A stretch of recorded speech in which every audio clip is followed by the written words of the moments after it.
Perkenalkan, nama saya Handa. Saya akan menjawab UTS dalam mata kuliah Rekayasa Perangkat Lunak Sistem Informasi. Yang pertama, jelaskan tahapan di dalam SDLC. Tahapan SDLC yang pertama itu ada perencanaan atau sistem planning.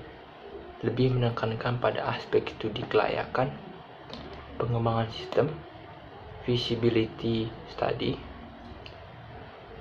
Aktivitas yang ada itu meliputi pembentukan dan konsolidasi tim pengembang, mendefinisikan tujuan dan ruang lingkup pengembang, mengidentifikasi apakah masalah yang ada bisa diselesaikan melalui pengembangan sistem, menentukan dan evaluasi strategi yang akan digunakan dalam pengembangan sistem. Dan terakhir ada penentuan prioritas teknologi dan pemilihan aplikasi. Yang kedua itu ada analisis sistem, yaitu sistem analisis.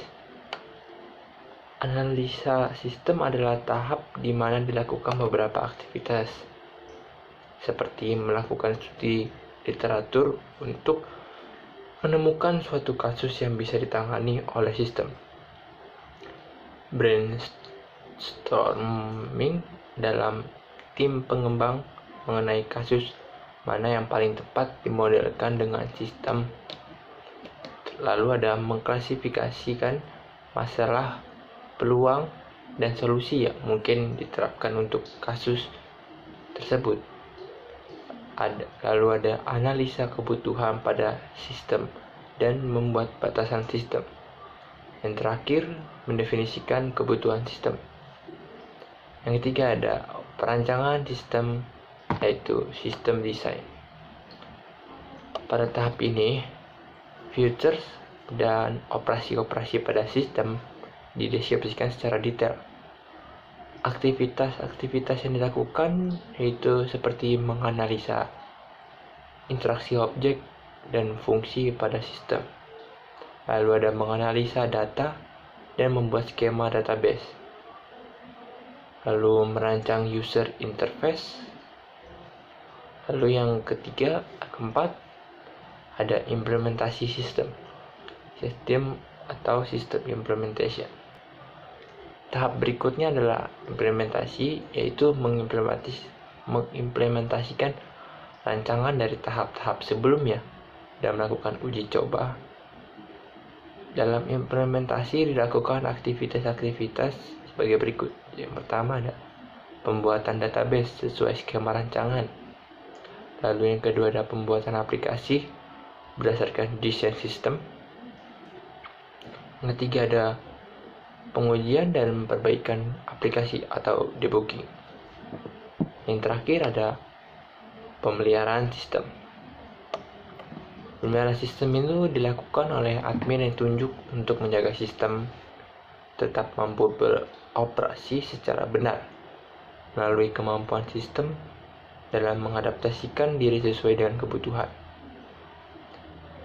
Lalu soal yang nomor 2. Buatlah tabel tentang perbedaan dari model sistem prototype, waterfall, spiral, dan RAD. Yang pertama itu ada di prototype. Kelemahan dari prototype itu user sulit melakukan evaluasi atau bentuk sering berubah. Kedua, user ingin cepat selesai atau bentuk program sudah ditentukan. Pengembang sering mengabaikan dokumentasi. Yang terakhir adalah lebih mementingkan keberhasilan. Sedangkan kelebihan dari prototype yaitu adanya komunikasi user dan pengembang. Kedua ada menentukan kebutuhan user yang sebenarnya dan meminimalkan salah persepsi. Ketiga ada peran user meningkat. Dalam hal ini user dapat memberikan masukan setiap saat. Keempat ada pengembangan lebih cepat. Dalam hal ini program biar langsung dibuat untuk melihat perkembangan tahap demi tahap. Terakhir ada implementasinya sangat mudah.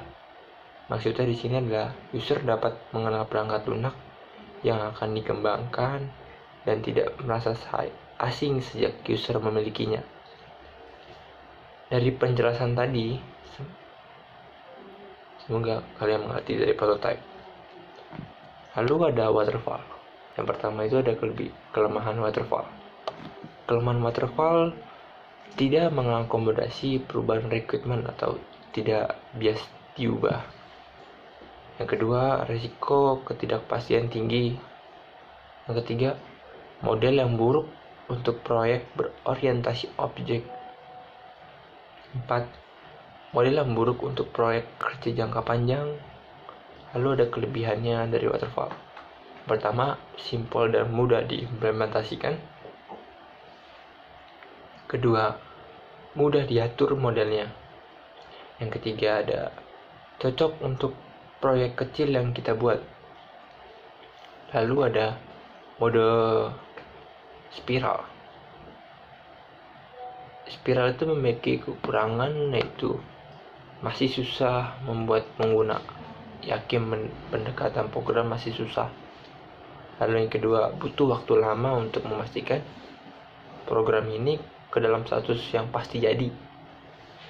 Lalu terakhir ada moderate. Kekurangan dari moderat itu membutuhkan orang atau pekerja yang banyak jika model ini digunakan ke dalam program yang berwujud besar, karena pengerjaan model ini harus diselesaikan dalam waktu yang sama dari setiap bidangnya. Jadi semakin besar sebuah program yang diinginkan jika menggunakan program ini, maka semakin banyak orang yang diperlukan untuk menyelesaikan program ini. Lalu yang kedua ada dari awal pembicaraan atau bisa dikatakan tahap awal sebelum membuat program, pengguna dengan pembuat program atau pengembangan program saling punya komitmen akan program yang akan dibuat ini. Sekian dari saya, kurang lebihnya mohon maaf. Saya pamit diri. Bye bye.